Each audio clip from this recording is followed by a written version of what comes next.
My husband grabbed the microphone at our company's 20th anniversary gala and announced he was divorcing me in front of hundreds of people. He told the room the company was his, now that he had money and beauty and didn't need someone like me anymore. 30 seconds later, I took that same microphone, and in front of the same people who'd just watched him humiliate his black wife. I took his entire empire instead. My name is Kaylin, and this is the story of how I went from being the quiet, careful co-founder in the background to the woman who owned 70% of the company my husband thought was his. It's the story of betrayal, humiliation, and the moment I realized that if I didn't fight for myself, nobody was coming to save me. If it were you, what would you have done? Because I'll be honest with you, at the beginning I didn't feel strong, or clever, or powerful. I felt broken. The night everything really started, I was sitting at the head of a long glass conference table in the boardroom of Vance Blackwood Capital, staring at a red line on the screen behind me. Etherian Robotics. Deal lost. 6 months of work, endless calls. Financial models, negotiations, gone with one sentence. I took a breath, tried to keep my voice flat. Etherian Robotics has accepted another offer. I said their counterparty outbid us by less than 1%. Less than 1%. That number sat in the air like a slap. Chairs creaked. Someone shuffled papers, just to break the silence, but nobody wanted to be the first to speak. They all knew what that deal meant to us. It was supposed to be our big move, the one that would lock in our reputation as the smartest firm in the room. One of the directors, Matthews, cleared his throat. "We did everything right, Kaylin," he said. "It's almost like they read our final offer before we sent it." He said it like a joke, but it didn't land. Not for me. I forced myself to nod. "That's exactly what troubles me," I answered. Inside, though, my mind was racing. Numbers, timelines, scenarios. I'm not the paranoid type. I don't see ghosts in the data, but that bid from the other firm had been too precise, like someone had taken our final model and shaved it just enough to win without leaving money on the table. It felt surgical. Across the table, my husband, Donovan Blackwood, leaned back in his chair. Perfect navy suit, perfect tie, the kind of expensive watch that wants to be seen. His face was calm, controlled, almost bored. The calm used to make me feel safe. That day, it just made me feel small. He stood up and buttoned his jacket like he was stepping on stage. "Perhaps it's time we face a difficult truth," he said, projecting that CEO voice he loved so much, the one that fills a room and makes people nod. Even before he says anything, he'll caution can be admirable. But in this market, over-caution kills. We can't expect to win if our leadership hesitates to take risks. It's like trying to sail forward when the captain refuses to leave the harbor. Everyone knew who he meant by the captain. I smiled. Because that's what you do when you're a black woman, running numbers in a room full of people who are waiting for you to snap, so they can call you too emotional. My chest burned, but my voice stayed steady. "If you have a suggestion, Donovan." I said, "I'm listening." "I do," he replied, like he'd been waiting for that line. "I've been consulting with an outside strategist, Jessica Croft, founder of Croft Strategic Solutions. She's one of the best in merger recovery. I believe her expertise could help us redefine our approach." A slide flashed up on the screen. Jessica, early 40s, razor-sharp features, silver blonde hair, eyes that said she was used to being the smartest person in any room and didn't mind letting you know it. "She's known for bold decisions." Donovan added, "Exactly what we need." Pattern interrupt. That was the moment I felt the game shift. I just didn't know the rules yet. The meeting wrapped up with the usual corporate noise. "We'll regroup. We'll learn from this." These things happen, but the words slid right past me. When people came up to pat my shoulder and say it wasn't your fault, their eyes were already calculating what Donovan's little speech meant for my position. When the elevator doors finally closed, and I was alone with my reflection in the mirrored walls, I saw it on my own face, the beginning of doubt. My hair was pulled back in its usual low bun. My blazer was perfect, but my eyes, they looked tired and angry and afraid all at once. That night, the penthouse we shared felt like a hotel room I'd overstayed in. He was already in bed when I walked in. The lights off his back turned to me. The city lights spilled in through the floor-to-ceiling windows and painted everything in this cold blue glow. "How did it go?" he asked. Voice low, like we were talking about a meeting that didn't matter. "We lost Ethurian," I said, kicking off my heels, "by less than 1%. He sighed, not even rolling over. "That's tough," he said. "But hey, can't win them all, right?" I stood there in the dark and stared at the outline of his shoulders under the covers. "The rival's bid was too precise," I said slowly, almost like they saw our final numbers, or like they were willing to take more risk. He replied, "Just a little sharper. You've been playing safe, Kalen. Maybe this is the wake-up call we needed." Then he yawned like the conversation was over. "I'm exhausted. Let's talk tomorrow." Just like that. 6 months of my work, our firm's future, my reputation folded up and put on the nightstand. You ever have someone shut down your reality in one breath, like your instincts don't matter? Like you're overthinking? You know what I mean? I sat at the window for a long time after that, watching tiny headlights move through the streets way below. The city looked calm like it always does when you're up high and insulated. But inside me, everything felt tilted. Something about the numbers. The bid his speech. Jessica's slide on the screen. It didn't add up. I couldn't prove it. But I felt it in that place in your gut that doesn't lie. At 1:37 a.m., I stopped pretending I could sleep. I grabbed my keys. The office at night is almost creepy if you're not used to it. Motion sensor lights blinking on as you walk, the low humming of servers and air conditioning your own footsteps echoing off glass and polished floors. No phones, no laughter, no clinking coffee cups. Just you and whatever truth is hiding in the machines. I went straight to my office, logged into our encrypted network, and started pulling logs. It wasn't glamorous, just line after line of timestamps, access points, file IDs. For a long time, there was nothing. Scheduled backups, regular traffic, harmless queries. I almost talked myself down. Told myself I was being paranoid. Told myself that deals get lost by small margins all the time. Then I saw it, a short hidden window of access, right before we sent our final offer to Ethurian.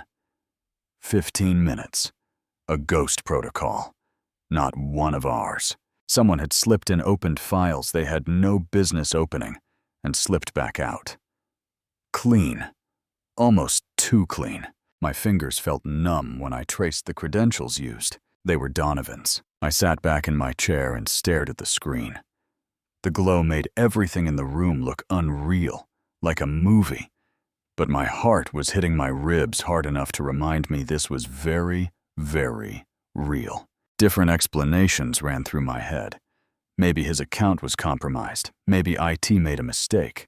Maybe there was some automated process I'd forgotten about. I checked each one like a scientist trying to prove her own hypothesis wrong. No glitch, no automation, no mistake. My husband's credentials had been used to open a secret back door into our data, right before a rival firm magically outbid us by less than 1%. It stopped being about a failed deal in that moment. It became something else. I stood up, walked to the window, and looked out at the grid of city lights. From that high up, everything looks small and orderly, like life has clean edges. It's a lie. That night, it looked like a chessboard. "All right, Donovan," I whispered. "If this is a game to you, I'll play. But don't forget who built this board. Pattern interrupt. I didn't scream. I didn't throw anything. I didn't wake him up and demand answers. I did something worse. I started planning. I knew I couldn't go to war alone, not the kind of war I was sensing. I needed someone who knew code, the way I knew cash flow, someone I could trust. Someone who didn't owe Donovan a single thing. So I called Leo. Leo Tanaka had been a baby-faced intern years ago when I first met him. Brilliant, awkward, always one step ahead of everyone else in the room when it came to cybersecurity. I'd fought to keep him on after his internship, mentored him, vouched for him. Eventually he moved on to start his own firm, but we'd stayed on good terms. "Leo, I need your help," I said when he picked up. I tried to keep my voice steady. "I don't know if I pulled it off. You sound serious," he replied instantly. "Sharper is. This about the weird spike from your firm a couple days ago?" I froze. "You saw that?" I asked. "I monitor public data leaks for old clients. He said there was a strange burst of encrypted traffic from your network. Off-grid clean, like someone trying very hard not to be noticed. I figured you had some internal audit going on." I wish I said. "Can you meet tomorrow somewhere quiet? No office, no obvious place." We met at this little cafe tucked between a used bookstore and a florist. One of those places you either stumble on by accident or never notice at all. I wore a beige coat and big sunglasses, even though it wasn't that bright out. Paranoid, maybe, but paranoia was starting to feel like self-defense. Leo looked the same, just with a slightly better jacket and slightly worse sleep. He sat down, pulled out his laptop, and waited. I slid a flash drive across the table. Network logs from last week. I said I found a ghost protocol. I need to know who opened it and where the data went. And Leo, I don't want anyone in the company to know you're involved, especially not Donovan. His eyebrows rose. "You think this is internal?" he asked. "I think this is worse than a random hack," I said, choosing my words carefully. "And I think if I start accusing the wrong person without proof, I'll be the one who gets destroyed." He plugged in the drive. "If the access came from inside, this might take a bit," he said, fingers already moving over the keys. "You're not telling me everything, are you?" "If I'm right," I said, wrapping my hands around my coffee cup, even though it had gone cold. "This isn't just about a deal. It's about control." He watched my face for a second, then nodded. "All right," he said. "I'll trace it quietly. I'll send you what I find. And Kaylin, be careful, okay?" Sitting there in that cozy cafe with the smell of espresso and baking bread, I felt like I was holding a live wire in my pocket. My husband had done something, I was sure of it, but I still didn't know how far he planned to go. If it were you, would you have told your family at that point? Your friends, anyone? Or would you have kept it to yourself like I did? 2 nights later, my phone buzzed with a secure message from Leo. "Check your inbox," he said over the call, "and maybe sit down first." I opened the report on my laptop and started reading. The ghost protocol wasn't random. Someone had deliberately accessed our system for exactly 15 minutes, pulled specific files tied to the Ethereum deal, and pushed them to an offshore server in the Cayman Islands. The server belonged to a shell company. The shell company belonged to Croft Strategic Solutions. "Jessica," I said her name out loud just to hear how it sounded coming out of my mouth. It tasted bitter. "It gets worse," Leo said. "The pattern on that server matches a setup I've seen in other corporate sabotage cases. Insider leak here, offshore storage there. Plausible deniability everywhere. Whoever used those credentials had full access.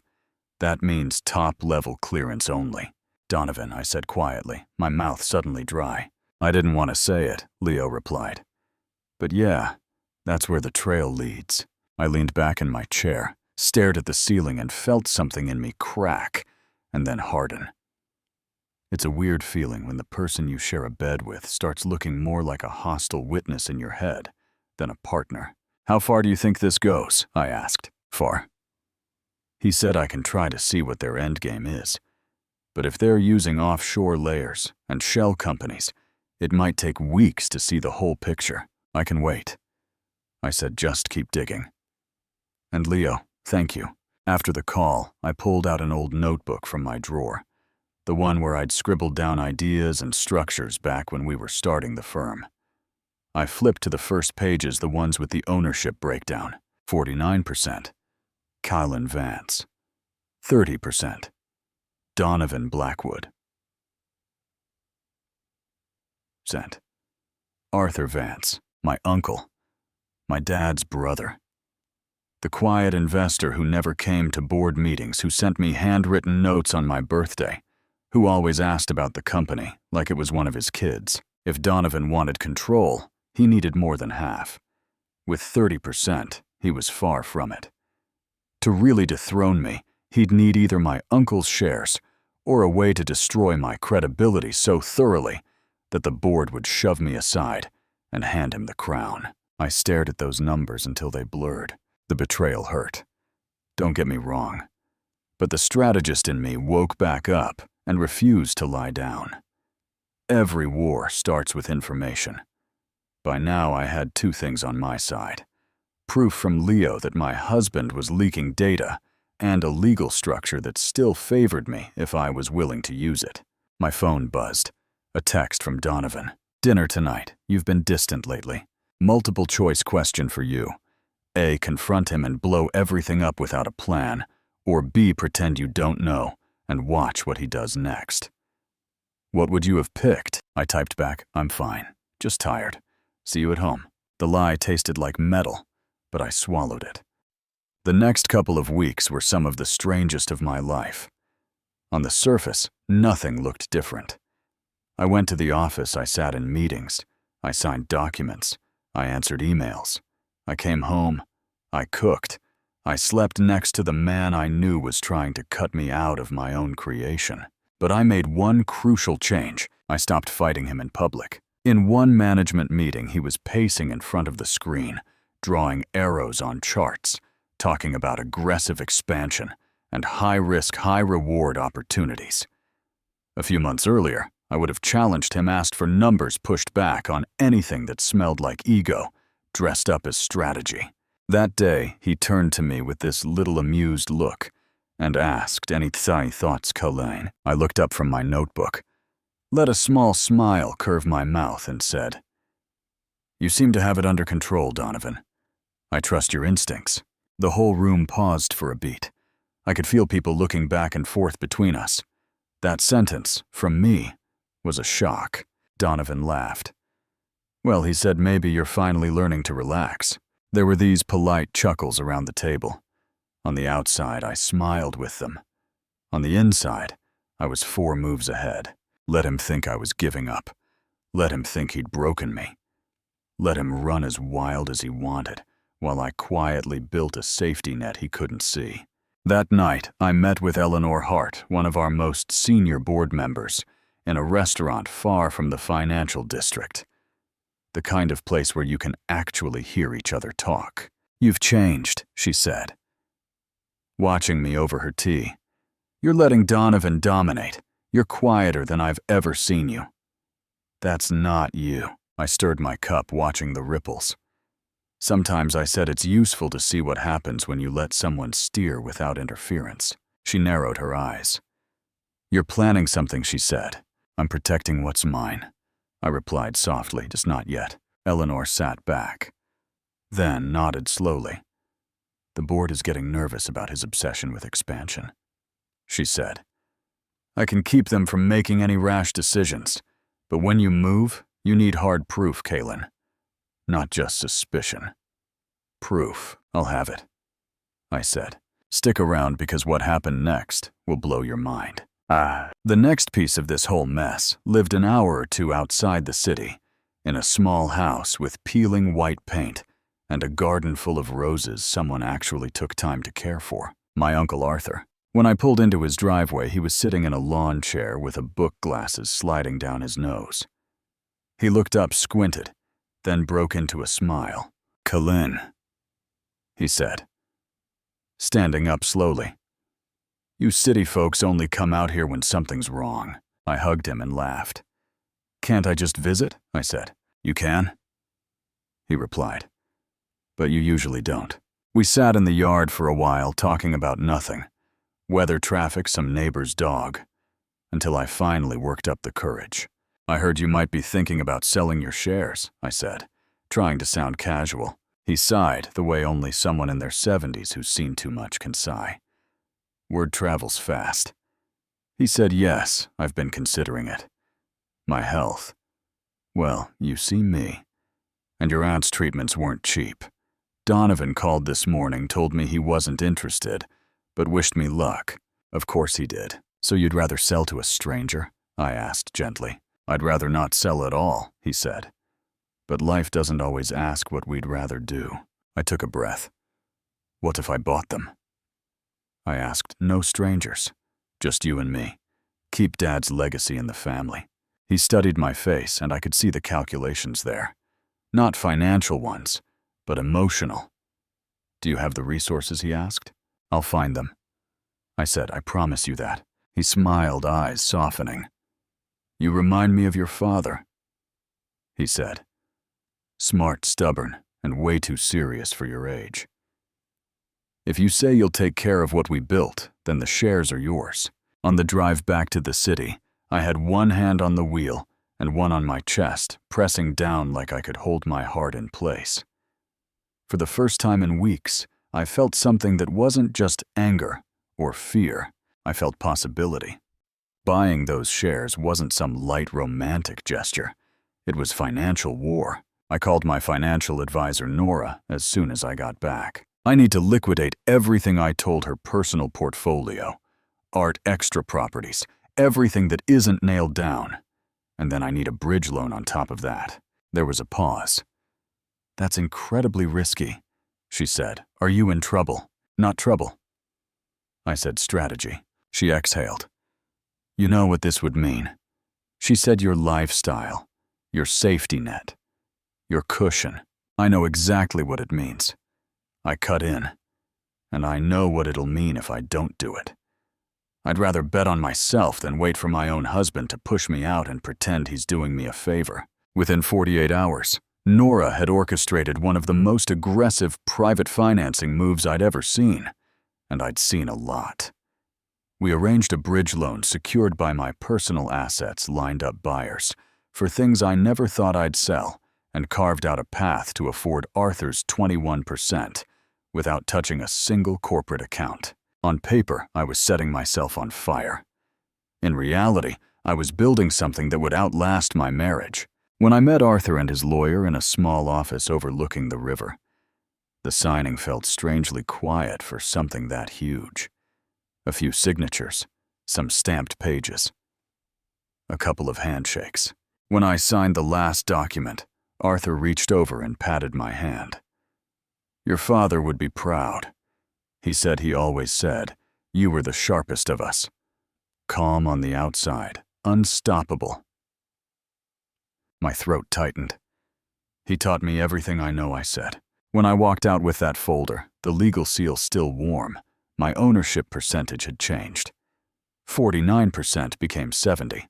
That was the twist. People always think the twist was that night at the gala. But for me, it was standing in a hallway with a manila folder pressed to my chest, realizing that I now owned 70% of the company my husband thought he was about to take over. While I was doing all that, Donovan was lounging in a seaside villa with Jessica drinking champagne. He leaned back on some expensive outdoor furniture and said, "Callan has lost her edge. She hasn't questioned a thing in weeks. The board practically eats out of my hand." Jessica, to her credit, looked a little skeptical. "And Arthur's shares?" she asked. "He called Donovan." Said laughing. I declined. "Let him sell. Anyone who buys into a sinking ship is a fool. If Kaylin wants to burn her money trying to save it, let her. She'll drown faster." That's what he told her. Back in the city, I was walking to my car with the papers making my 70% ownership official. Funny how perspective works. The night before he came back from that little vacation, Donovan called me. "How's my brilliant partner holding up?" he asked casually, as if the world wasn't on fire. "I heard Arthur finally sold his shares." He added, "Shame." "We didn't grab them, huh?" I kept my voice level. "Yes," I said, "a shame, but I'm glad someone in the family could help him. Whoever bought them wasted their money." He laughed. "The company's not worth half of what it used to be. Maybe less. Value can change overnight." I replied softly. He didn't hear it. "Anyway, I'll be home tomorrow." He said we should talk about rebranding. The press loves a comeback story. And this will be my comeback. When the call ended, I looked out at the skyline, the same one I'd watched that night after the Ithurian disaster. It felt different now, not calmer, but clearer. I wasn't drifting anymore. I had chosen my side. The gala was his idea, of course. 20 years of Vance Blackwood capital. Black tie, gold light. A ballroom full of people who live for this kind of spectacle. Investors, board members, journalists, other CEOs, all wrapped in silk and smugness. Wealth as a costume. I wore a deep crimson gown, cut clean. Not too flashy, but impossible to ignore. My hair was down in soft waves instead of tied back like a school principal. People stared a little longer than usual. Some smiled like we were friends. Some smiled like they were waiting for a train wreck. Donovan looked like a magazine cover in his navy tux. Jessica glittered beside him in silver. They moved through the room like they owned it, which I guess he thought they did. He came over to me, raising his glass. "You made it," he said. "I was worried you'd be too busy counting our losses." I smiled.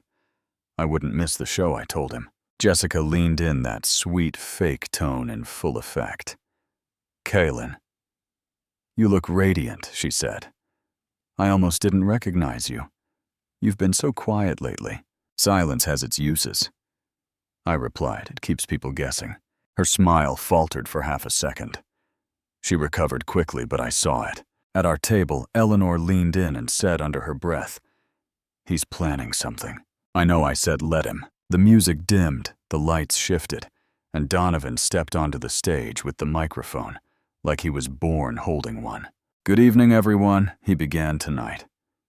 "We're not just celebrating 20 years of success, we're celebrating a new era." I stood at the edge of the crowd.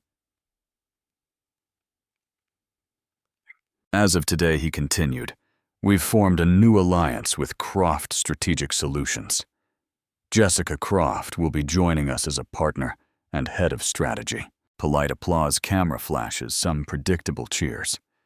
Jessica gave this modest little nod, like she hadn't helped him hack our company from the inside. Then he changed his tone, softer, more personal, and after a lot of reflection, he said, "Kaylin has decided to take a step back from her role. She's been invaluable, but every empire needs renewal. I think we can all agree her legacy speaks for itself." People turned to look at me. Some with sympathy, some with curiosity, some with that. I knew it look that makes your skin crawl. He went further. On a personal note, he said this is a moment of transition in our private lives as well. Colleen and I have decided to end our marriage. We remain respectful partners and friends, but our paths are moving in different directions. I'm grateful for everything we've built together. There it was. The humiliation. Announcing our divorce like a PR bullet point. Framing it as mutual, as peaceful as mature, when I had never agreed to that. When he hadn't even had a real conversation with me about it. "Do you think that's fair, be honest?" I stood up. He saw me walking toward the stage and gave that charming smile to the crowd. "Would you like to say a few words, Kaylin?" he asked, holding the mic out like he was being generous. Yes, I said I would. I took the microphone. It felt heavy in my hand, not just as an object, but as a moment. All the nights I'd done the quiet work, while he took the spotlight. All the deals I'd structured, all the times I'd been introduced as Donovan's wife, instead of the co-founder. "Thank you, Donovan," I said, my voice calm. "You worked very hard on that speech, and I think everyone here deserves to hear the full story." The room quieted. While my husband and his new partner were busy talking about renewal, I continued. I was making some arrangements of my own. I let that hang for a beat. As of 3 days ago, I said clearly I acquired the 21% stake belonging to Arthur Vance. That brings my total ownership in this company to 20%. The sound in the room was like impact. Gasps, whispers, someone dropping a glass, flashes going off faster. Donovan's smile vanished. "You're bluffing," he hissed. I turned slightly toward him. "Then call my lawyer in the morning." I said the documents are filed. The transfers are cleared and the board has been notified. Then I lowered the mic a little and stepped closer to him, so only he could hear the next part. "Next time you try to bury me," I whispered, "make sure I'm not the one holding the shovel." Then I straightened, handed the microphone back to him, and walked off the stage. My heels on the marble floor were the only rhythm in the room for a few seconds. No applause, just stunned silence. Yeah, that happened. The headlines the next morning were brutal. For him, co-founder Kalen Vance outplays CEO husband at company gala. Secret majority stake revealed. Donovan Blackwood blindsided. From humiliated wife to controlling shareholder. The Vance coup. I sat in my office at dawn, reading them in the quiet, the golden light from the windows brushing my face. I didn't feel victorious. I felt emptied out. Like everything I'd been holding in finally had somewhere to go, and now there was just space where the anxiety had been. Maya, my assistant, came in with her tablet, moving carefully like she was approaching a wild animal. "Your phone hasn't stopped ringing," she said. "The board wants an emergency statement. Donovan's PR team is pushing this narrative that you used insider information to grab Arthur's shares." "Let them talk," I said. Closing the laptop, "The truth will catch up." She hesitated at the door. "Jessica resigned this morning," she said. "No goodbye email, no goodbye anything." She just left her pass and walked out. "Guilt or strategy?" I asked. "Maybe both," she said. "Tell legal to secure everything I said, every log, every email, every report Leo sent. Donovan isn't done. He'll hit back before he accepts this." Right on cue, he did. In his penthouse, surrounded by empty glasses and unread emails, he picked up the phone and called his lawyer, Keller. "File a suit," he said. "Accuse her of using confidential company data for personal gain. I want her dragged through court. That's serious," Keller replied. "Do you have evidence?" She did that. Silence. Without proof, Keller went on. "This could backfire and damage your reputation even more." "I have nothing left to lose," Donovan snapped. He was wrong. He still had something left to lose. 2 days later, we were back in the boardroom. Same table, same glass walls, different atmosphere. The tension was thick enough to chew. Donovan stood first. "Before we begin," he said, "I'd like to address an incident of corporate misconduct."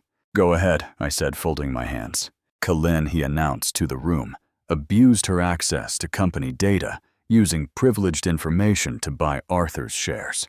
I've filed a formal complaint with the court." The director's murmured brows furrowing. Eleanor turned toward him sharply. "That's a very serious accusation," she said. "I hope you brought more than hurt feelings." I stood slowly, the remote to the projector in my hand. "You're right." I said, "It is serious. And it's also completely false." I clicked the remote. The screen behind me lit up with a timeline. Network access points, IP addresses, timestamps. "These are the system records," I said, "verified by an independent cybersecurity firm. They show someone logging in with Donovan's private credentials, opening a hidden protocol, and sending our Ethereum bid data to an offshore server controlled by Croft Strategic Solutions." Donovan's jaw tightened. "You fabricated this," he said. "This is your revenge." Then let the auditors say that publicly, I answered, I'm not afraid of the light. Maya came in walking quietly and placed a folder in front of each board member. Leo's full forensic report, printed and bound. Eleanor flipped through hers, her face getting sharper with each page.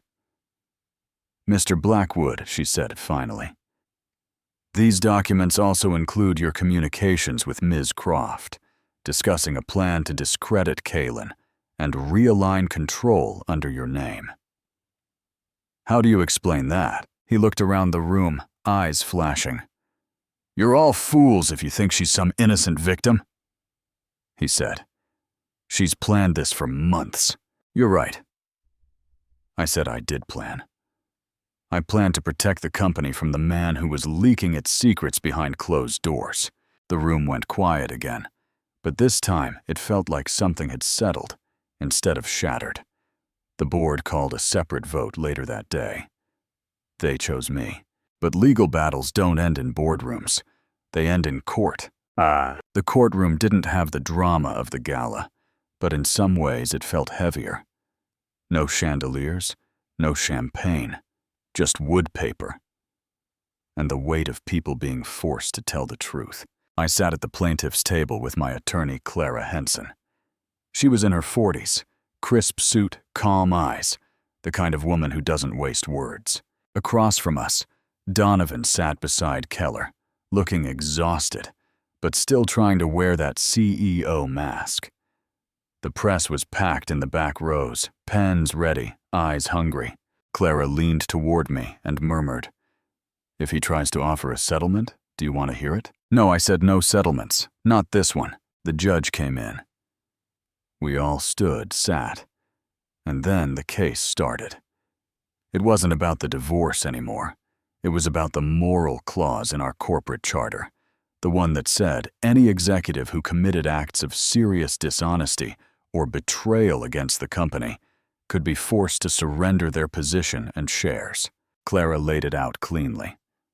We will show, she said, that Mr. Blackwood violated the company's moral clause by leaking proprietary data to a competing firm in cooperation with an outside strategist for the purpose of undermining his partner and repositioning control under himself. Keller tried to frame it as a personal vendetta. This is a divorce dressed up as a corporate case. He said Mrs. Vance is using the law to humiliate her ex-husband. Do you think that's what this was? Or do you think sometimes the only way to call a thing what it is in front of a judge? Clara didn't argue feelings. She brought facts. Server logs from Leo's investigation, ownership documents, the timeline of the Etherian deal, emails between Donovan and Jessica that started out polite and professional and slowly over weeks turned into something else. The worst one wasn't even about the affair. It was a short line Donovan had written. Once we've discredited her risk profile, the board will have no choice but to back a restructure under my name. Croft can come in as the hero. The judge looked at that one for a long moment. During a recess, Donovan walked over to me in the hallway, away from cameras, away from the board, just the two of us, and the echo of our footsteps. You could have ended this privately, he said, voice low and rough. We could have negotiated. You didn't have to destroy me. I looked at him. Really looked. And for a second, I saw the version of him I'd fallen in love with years ago. Ambitious, charming, excited to build something with me. Then that image faded, and I saw the man who sat calmly in that boardroom, while I took the fall for a deal he'd sabotaged. You ended private, I said quietly. When you sold my trust for profit. He had no answer for that. The verdict came faster than I expected. The court upheld the moral clause. Donovan was ordered to sell his remaining shares back to the company at fair market value and resign from the board permanently. When it was over, he walked out without looking at me. Clara squeezed my arm gently. It's done, she said. It's balanced. I replied. That's all. Outside reporters swarmed the courthouse steps. Mrs. Vance. Do you have a comment? How do you feel about Mr. Blackwood's removal? Do you think this will change how companies handle internal betrayal? I paused at the top of the stairs, cameras flashing microphones, reaching toward me like a forest of metal. I believe integrity is not negotiable. I said, that's all. I got into the waiting car, and there was Leo in the front seat, laptop open, looking back at me in the rear view. You did it, he said. I couldn't have done it without you. I replied, how's our system? Locked down, he said. New encryption, new protocols, no more ghost doors. If anyone tries that stunt again, we'll see them before they see us. We drove back to the building that used to be called Vance Blackwood Capital. Not anymore. The old sign had already been taken down. In its place was a new one, Vance Capital Group. Clean, simple, mine. Maya was waiting in the lobby. Everyone's upstairs. She said they're waiting for you to speak. When I stepped into the atrium, people stood up from their desks. Some clapped. Some just watched with this mix of relief and curiosity. I walked to the front, turned to face them, and took a breath. This company was built on trust, I said. And somewhere along the way, the trust was broken. Not just mine, but yours. Deals were sabotaged, data was leaked, and you were asked to work harder without knowing why the ground was shifting under your feet. I let that settle for a moment. We can't pretend it didn't happen.